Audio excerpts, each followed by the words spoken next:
Assalamualaikum warahmatullahi wabarakatuh. Perkenalkan kami dari kelompok 13 dari kelas Jaringan Komputer Praktikum I3. Di sini kami akan mempresentasikan mengenai laporan tugas akhir kami dalam pengimplementasian server di VPS. Baik, sebelum kami memulai, perkenalkan saya Niko Cahaya Permana dengan NIM 187231035 bersama teman saya. Perkenalkan, saya Raditya Fathur Rahman dengan NIM akhir 058. Baik, langsung saja akan kami mulai presentasinya. Baik, untuk bab satu. Baik, selanjutnya saya akan menjelaskan untuk bab satu mulai dari pendahuluan, di mana kami di sini melaksanakan tugas ini dalam dasar untuk bertujuan bisa memahami dan mengimplementasikan berbagai layanan jaringan dengan memanfaatkan VPS. Di sini kami akan melakukan konfigurasi layanan jaringan dasar termasuk pengaturan aspek keamanan server agar tetap terlindungi dari potensi ancaman yang mungkin terjadi. Selanjutnya, kami akan mempelajari secara menyeluruh konsep layanan web server dan virtual host serta bagaimana penerapan dalam pengelolaan layanan berbasis internet. Dengan bekal tersebut, kami akan mampu menghubungkan domain ke VPS menggunakan layanan DNS publik yang tersedia. Sebagai bentuk penguasaan keterampilan lanjutan, kami juga akan diarahkan untuk menyelenggarakan lebih dari satu website dalam satu server yang sama, sebagai simulasi penerapan nyata dari dunia industri. Melalui pembelajaran ini, kami tidak hanya dituntut untuk memahami teori, tetapi juga untuk menguasai praktik langsung yang relevan dengan kebutuhan industri teknologi saat ini. Baik, untuk selanjutnya dapat dilihat bahwa untuk melakukan tugas akhir kami dalam gambarannya kami mendapatkan topologi seperti ini. Terdapat untuk servernya, untuk cloud server, lalu terdapat berbagai macam perangkat lainnya. Selanjutnya, baik. Selanjutnya di sini saya akan mengimplementasikan dari tugas-tugas pertama. Yang pertama di sini saya akan mencoba untuk mengakses VPS menggunakan SSH. Nah, untuk awalnya di sini, pada tampilan awal, kami di sini setelah menghosting, kami mendapatkan IP dan password dari VPS. Lalu, di sini kami mendapatkan IP publik, yaitu 203.175.11.254. Lalu selanjutnya, saya akan melakukan mengakses SSH melalui PowerShell. Nah, di sini saya mengetikkan SSH spasi root at 203.175.11.254 lalu memasukkan password yang tersedia pada website tadi. Di sini saya telah melakukan akses kepada VPS melalui SSH. Selanjutnya, baik, di sini saya akan mengimplementasikan dan mengkonfigurasi layanan. Yang pertama di sini saya akan mengkonfigurasi untuk web server. Yang pertama, untuk mengonfigurasi web server pada VPS, di sini kami perlu untuk menginstal sebuah Nginx di sini untuk sebagai apa ya, pelayanan dalam website tersebut dengan mengetikkan sudo apt install Nginx. Selanjutnya, di sini ini merupakan proses-proses yang telah diinstal dalam penginstalan Nginx. Selanjutnya, nah, di sini kami setelah melakukan install Nginx, untuk memastikan bahwa Nginx telah terinstall pada VPS kami, di sini kami melakukan verifikasi status Nginx tersebut dengan mengetikkan sudo systemctl status Nginx. Dan di sini dapat terlihat bahwa si Nginx telah aktif dan running. Selanjutnya, nah di sini untuk pengamanan Nginx, di sini kami melakukan pengecekan untuk UFW atau firewall tersebut itu yang available untuk diaplikasikan itu apa saja. Dan salah satunya terdapat bahwa Nginx bersedia untuk di eh, firewall kan. Lalu selanjutnya di sini kami melakukan sudo UFW allow Nginx full bahwa di sini kami lakukan pengimplementasian firewall kepada Nginx full tersebut. Lalu di sini kami menampilkan sudo UFW show added bahwa di sini telah ditampilkan bahwa UFW, UFW telah allow atau telah menyetujui akses Nginx full untuk firewall. Selanjutnya, selanjutnya akan dijelaskan oleh teman saya. Baik, selanjutnya adalah kita ingin memasukkan data MySQL ke dalam VPS. Pertama, kita menginstal dulu dengan sudo apt install MySQL server strip y, di mana kita menginstal versi terbaru yang stabil untuk Ubuntu. Dan lalu ketika sudah selesai akan terlihat untuk selesai untuk dan terlihat untuk server sudah terdownload.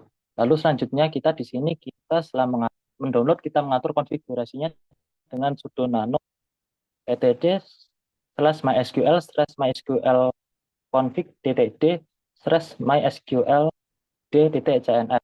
Dan ketika kita masuk terdapat config seperti ini. Dan di sini kita akan mengubah untuk bind address yang terlihat beberapa ini, dan kita akan mengubah untuk bind address dan mysqlx bind address-nya agar sesuai, dan kita mengubah untuk 0000 agar eh, koneksi dari semua IP address bukan cuma localhost, agar dapat dari luar VPS bisa terhubung dalam data MySQL.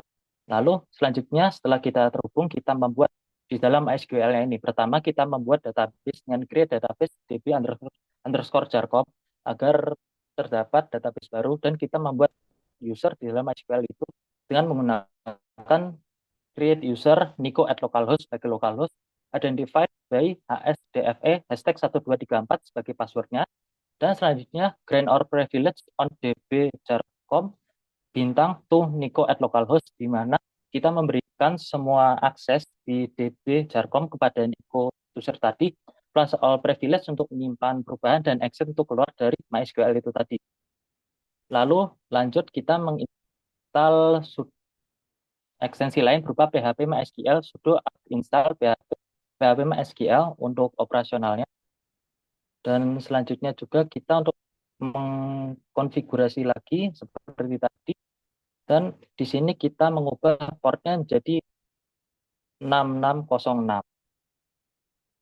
Dan kita mengubah ini merupakan hard ini bagus, kita bisa menghindari permindahan otomatis dari port standar. Selanjutnya juga ketika sudah kita menggunakan penyempurnaan setup dengan kita sudo sistem ctl reset MySQL untuk memastikan semua perubahan aktif, dan sudo ufb allow 6606 agar menambahkan port itu ke dalam firewall agar menerima koneksi. Lalu kita menginstal lagi, dan di mana kita di sini sudah terlihat bahwa instalasinya sudah selesai semua dan tidak ada sudah paket ini merupakan paket yang paling terbaru. Lalu selanjutnya kita menginstal AdMiner di sini dengan sudo widget dan link untuk GitHub-nya, di mana AdMiner ini berguna untuk antarmuka berbasis web nanti untuk mengelola database-nya. Lalu kita di sini mengatur AdMiner-nya dengan sudo fv adminer php index.php. File adminer berubah menjadi index.php agar dapat diakses langsung melalui URL nanti http/ipps kami dan /adminer. Lalu selanjutnya kita mengubah konfigurasinya lagi dengan sudo nano etc/ngnx /sets available /default, di mana di sini kita merubah yang pertama untuk rootnya kita mengubah menjadi lokasi adminernya var/www/html, dan untuk menambahkan untuk agar bisa mengatur untuk PHP-nya index.php, index.html, index.htm, index.ngnx, dan untuk lanjutnya juga untuk mengubah untuk pas PHP-nya agar bisa menggunakan yang sudah diinstal tadi. Lalu kita selanjutnya menggunakan menginstal modul PHP VPM, yaitu PHP Fast CGI Process Manager, dengan perintah sudo apt install php 7.4 php 7.4 ppm. Dan ketika semua sudah dilakukan, kita mengecek statusnya satu persatu. Pertama kita menggunakan itu sistem MCL status PHP untuk mengecek ppm-nya secara terlihat untuk aktif running. Selanjutnya kita mengecek untuk MySQL-nya terlihat running. Lalu untuk NGX, lalu setelah semua terlihat statusnya running, kita memastikan hak akses untuk NGNX-nya tadi. Pertama, kita mereset NGNX untuk menerapkan konfigurasi terbaru sudo sistem TCL reset NGX. Lalu kita pertama mengubah kepemilikan folder dengan sudo chown/r www strip data -2 www.data/var slash www/html/adminer. Lalu setelah itu kita mengatur hak akses directory dan file di dalamnya agar dapat dieksekusi dengan sudo chmod /r755 HTML-nya tadi, lokasinya tadi, dan ketika kita melihat dengan ls ini tadi dapat terlihat bahwa untuk aksesnya sudah bisa di read, write, dan execute oleh pemilik dan bisa di read dan oleh publik. Lalu setelah itu kita tadi setelah sudah menginstal Adminer, langsung kita untuk menjelaskan hasil uji layanan untuk pertama website akan dijelaskan oleh teman saya. Baik, selanjutnya mungkin saya akan menjelaskan mengenai implementasi dari web server. Dan di sini yang pertama adalah tampilan dalam setelah kita melakukan implementasi dan konfigurasi web server dengan layanan Nginx. Sini dapat terlihat bahwa dengan kita mengakses website dengan IP VPS kami, di sini dapat terlihat bahwa terdapat tulisan Welcome to Nginx yang dimana web server kita telah dapat di-deploy atau telah dapat diakses dari website luar. Baik, selanjutnya untuk pengimplementasian database dapat. Oke, baik, saya akan jelaskan untuk hasilnya. Pertama, setelah tadi untuk unminer, kita langsung dengan link tadi langsung ke miner, kita masuk ke dalam loginnya MySQL dengan kita masuk ke dalam user yang kita buat tadi, yaitu Nico, dengan password ASDF #1234. Ketika login akan terlihat tampilan seperti ini, akan terlihat database-nya apa saja. Dan misalnya kita akan masuk ke db_jarkom yang sudah kita buat tadi. Nah, di sini akan terlihat database Jarkom dan terlihat tidak ada table, tidak. Dan juga di sini akan terlihat seperti SQL command, import, export, dan seperti halnya pada untuk penggunaan relational database seperti biasanya. Lanjut kita misalnya untuk pertama itu membuat table. Di sini terlihat untuk column name, type, length, option. Dan di sini ketika kita save akan membuat tabelnya tersebut. Dan semisal kita ingin mengedit data, misalnya tadi kita menambahkan ID, nama, umur, kita juga dapat menambahkannya, dan kita dapat mensave-kannya. Lalu selanjutnya pun kita bisa melakukan query. Di sini kita membuat query itu di mana kita menjalankan select bintang form user dengan limit 50. Dan kita di sini akan memperlihatkan tadi yang sudah kita tambahkan yaitu ID 1 dengan nama Niko dengan umur 20. Selanjutnya kita akan bisa menambahkan user baru. Dengan pertama kita bisa menambahkan dengan komen sudo user add slash strip m strip g sudo strip s slash bin slash bash nikorati. Dan kita dapat mengganti atau menambahkan password dengan sudo passwd nikorati. Dan di sini kita dapat menambahkan password baru dengan kita masukkan ASDFE #12345. Dan di mana di sini sudah terdapat user baru yang dapat kita loginkan. Lalu selanjutnya untuk konfigurasi firewall sederhana yang sudah kita singgung di bab sebelumnya, kita di sini pertama kita dapat mengaktifkan UFW, uncomplicated firewall dengan UFW enable. Ketika kita sudah melakukan ini, kita melakukan konfirmasi dengan Y, dengan akhirnya firewall is active and enable. Selanjutnya kita apt install UFW ketika misalnya untuk kita ingin mengupgradekan untuk UFW kita. Di sini terlihat bahwa sudah terdapat upgrade yang telah terjadi, terlihat satu upgraded. Selanjutnya kita untuk men-setting UFB, di mana di sini kita untuk mengecek yang allow di port tadi, sudo UFB allow 6606, memberikan allow pada port 6606. Di sini kita juga bisa melihat apa saja yang UFB yang bisa dengan UFB show edit. Yang akan terlihat UFB sudah mengalau apa saja. Dan tadi kita sudah menambahkan NGX full tadi pada bab sebelumnya. Baik, selanjutnya di sini saya akan menjelaskan mengenai pengimplementasian hardening dasar pada server kami. Di sini kami melakukan hardening dasar pada server kami ditujukan untuk meningkatkan keamanan server dari potensi serangan yang biasanya terjadi. Di sini kami melakukan hardening dasar dengan melakukan menonaktifkan login root dan mengubah port SSH dan lain-lainnya. Yang pertama di sini saya akan dalam mengkonfigurasi di sini saya membuka file konfigurasi SSH dengan mengetikkan sudo nano lalu lalu path pada SSH config. Selalu lanjutnya di sini mengedit pada konfigurasi SSH pada sudo nano tersebut dengan yang awalnya pada portnya itu di situ yang seingat saya adalah port 22, di sini kami mengubahnya menjadi port 6607. Lalu pada permit root login di sini kami menggantinya dengan no agar root tidak bisa melakukan login lagi. Lalu selanjutnya di sini untuk mengaktifkan ya, di sini saya melakukannya dengan merestart layanan SSH dengan sudo systemctl restart SSH. Selanjutnya mengatur di sini saya juga mengatur koneksi firewall pada koneksi port 6607 tadi yang telah kami tambahkan sebagai SSH baru pada VPS tadi. Selanjutnya di sini saya juga mengatur untuk akses remote server dengan mengetikkan sudo systemctl enable min no SSH. Di sini mengatur agar layanan SSH otomatis dijalankan setiap kali sistem diboot dan menjalankan layanan SSH secara langsung tanpa menunggu restart. Selanjutnya,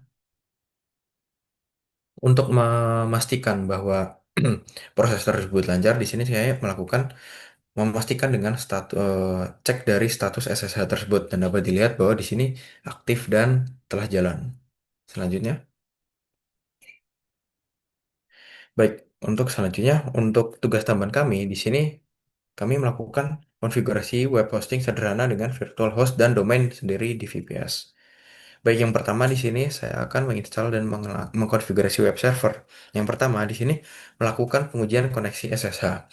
Dikarenakan root tadi sudah tidak bisa melakukan login, maka di sini kami melakukan login menggunakan user yang telah kita tambahkan tadi dengan port yang telah kita konfigurasikan tadi dengan mengetikkan SSH min p port yang baru tadi yaitu 6607 lalu user Nico Radit at 203.175.11.254. Selanjutnya, lalu di sini memvalidasi install Nginx untuk memvalidasi bahwa Nginx telah terinstall lagi dengan melakukan install lagi. Lalu, nah di sini kami juga melakukan konfigurasi sistem pada Nginx dengan mengetikkan sudo systemctl status Nginx bahwa dapat dilihat bahwa Nginx telah aktif dan berjalan. Selanjutnya, nah di sini kami juga mengizinkan firewall UFW dengan allow Nginx full agar memastikan bahwa Nginx dapat mengakses sepenuhnya. Selanjutnya, nah di sini kami juga membuat dua virtual host untuk dua website yang berbeda. Yang di sini kami implementasikan sebagai menggunakan website-website yang sangat amat sederhana. Lalu di sini untuk membuat directory web pada dua subdomain yang berbeda, di sini kami membuat dua direktori yang berbeda. Yang pertama adalah eh nikrat1.nikrat.cloud, lalu yang kedua adalah nikrat2.nikrat.cloud. Lalu selanjutnya,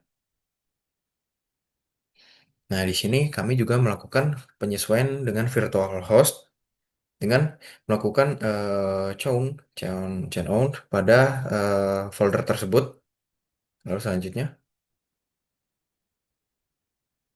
nah di sini kami juga mengatur konfigurasi untuk domain dengan mengetikkan sudo nano pada path tersebut dengan berisi selanjutnya. Ini cut ya. Sorry. Dengan berisi bahwa server name kami yaitu bernama dari subdomain kami yaitu nikrat1.nikrat.cloud dengan root pada path tersebut yang selanjutnya yang kami juga telah melakukan konfigurasi pada subdomain yang kedua juga. Lalu selanjutnya, oke, di sini eh, kami melakukan menyusun dua file konfigurasi virtual host untuk domain kedua tersebut dan mengaktifkan masing-masing konfigurasi dengan menjalankan perintah tersebut. Selanjutnya, nah di sini kami juga menyesuaikan virtual host. Di sini kami pertama-tama kami juga melakukan pengecekan dengan sudo nginx mint bahwa konfigurasinya telah berjalan dengan baik. Lalu kami mengaktifkannya dengan melakukan restart nginx. Selanjutnya, nah, untuk mengarahkan domain tersebut agar dapat diakses, di sini kami mengaktifkan domainnya pada halaman UI VPS. Di sini kami mengetikkan domain utama kami dengan nama Nikrat. Lalu selanjutnya di sini kami membuat subdomain dengan nama yang pertama adalah nikrat 1 dengan IP VPS tadi. Lalu selanjutnya terdapat subdomain yang kedua yang bernama nikrat 2 dengan IP yang sama. Lalu selanjutnya, nah di sini kami telah membuka eh, konfigurasi DNS dengan mengetikkan sudo nano resolve config dengan mengisikan eh, seperti tersebut dengan eh, IP tersebut. Selanjutnya, oke, selanjutnya di sini kami telah melakukan pengkonfigurasian dan melakukan akses kepada eh, path-path tersebut agar dapat diakses secara global. Selanjutnya, di sini kami memastikannya agar tersebut eh, konfigurasi tersebut jalan dengan mengetikkan sudo nginx mint. Lalu di sini kami juga mengaktifkannya dengan sistem ctl restart nginx. Selanjutnya, oke selanjutnya dapat dijelaskan oleh teman saya. Baik, selanjutnya kita akan menambahkan SSL dengan HTTPS untuk encrypting-nya. Pertama, kita akan mengambil update terbaru untuk Ubuntu. Kita sudo apt update. Ketika ada update atau tidak, akan terlihat apakah ada update, lalu lanjut. Kita menginstal klien resmi Let's Encrypt dengan sudo apt install sharbot Python 3 strip sharbot strip ngx strip y. Lalu semua instalasi akan berjalan sampai selesai. Lalu kita akan melakukan deployment untuk sertifikatnya. Dan kita memasukkan sudo charbot strip ngx strip d nikrat nikrat tadi, yaitu untuk URL tadi subdomainnya. Untuk subdomain 1 dan 2, di sini kita akan beberapa banyak, yaitu untuk term of service, untuk intinya untuk persyaratan Let's Encrypt-nya kita menggunakan agree, disagree, yes, no. Ketika semua sudah, maka akan berhasil mengaktifkan HTTPS-nya untuk kedua domain tadi. Lalu lanjut juga ini untuk seperti congratulation, yaitu untuk seperti konfirmasi bahwa sudah selesai untuk konfirmasi. Lalu selanjutnya, misalnya kita ingin melakukan renewal, kita sudo charbot renew / dry run. Di sini akan memprosesing apakah harus melakukan renewal untuk Let's Encrypt-nya. Tapi untuk di sini, karena baru saja dibuat, maka tidak ada yang harus untuk di-renew. Selanjutnya adalah mengunggah konten HTML sederhana, yaitu ketika tadi kita sudah mengatur dua subdomain tadi, sudah diatur sedemikian rupa, kita belum masukkan HTML untuk tampilannya. Di sini kita memasukkan ini H1 selamat datang di tugas akhir, jar kontrak, Niko dan Radit. Dan untuk perbedaan di subdomain 1 dan 2 adalah ketika subdomain 1 adalah nomor 1, subdomain 2 adalah nomor 2. Masing-masing dimasukkan ke dalam sudo tree var /bw.nikrat 1.nikrat, dimasukkan ke dalam direktori mereka masing-masing di indeks HTML. Lalu ketika sudah, ini adalah tampilannya, dan ketika ingin mengakses dapat melalui kedua link ini. Misal untuk link pertama akan terlihat selamat datang, dan untuk link kedua akan kurang lebih sama. Oke, mungkin itu sudah untuk sampai akhir. Eh, dari kelompok 13 kami mengucapkan sekian dan terima kasih. Untuk akses untuk VPS-nya juga, jika Bapak atau Ibu berkenan, akan untuk seperti ini untuk hostname-nya, IP-nya, dan password-nya. Kami ucapkan sekian terima kasih. Wassalamualaikum warahmatullahi wabarakatuh.